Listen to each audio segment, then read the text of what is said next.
বিনামূলীয়া বুলি সকলোৱে জানে। আজি 10 জুলাইত আপোনালোকে দেখিব যে চৰকাৰে গোটেই টকাবোৰ কলেজক উভতাই দিব।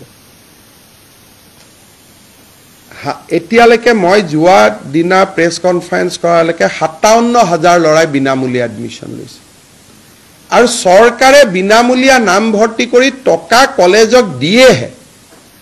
আৰু আপোনালোকে লিখিছে বোলে আমি কলেজৰ ফিজ বঢ়াই টকা গভৰ্ণমেণ্টত লওঁহে চৰকাৰৰ আৰ্থিক পৰিস্থিতি ঠিক কৰাৰ কাৰণে। গতিকে সত্যৰ অপলাপ হ'ব লাগে। ইমান সত্যৰ অপলাপটোতো হিটলাৰৰ গোৱেলছেও কৰা নাছিল। গোটেই অসমে জানে যে অসমৰ কলেজত বিনামূলীয়া এডমিশ্যন পাব, হোষ্টেল মেছ ডিউজ আমি দিম, আমি নিযুত মইনা দিম।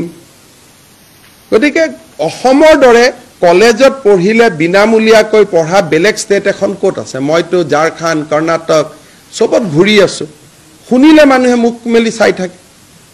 যেতিয়া মই কওঁ আমি স্কুটি দিওঁ, আমি চাইকেল দিওঁ, কলেজত আমি বিনামূলীয়া এডমিশ্যন দিওঁ, মানুহে এনেকৈ মুখখন মেলি চাই থাকে।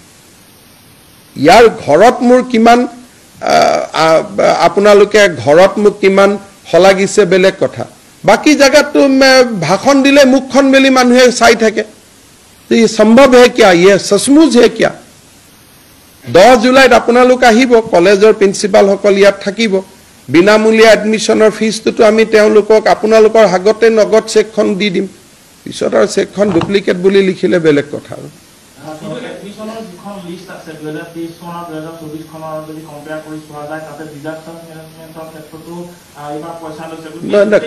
এই গোটেই পইচাটোতো আমি ঘূৰাই দিওঁ না।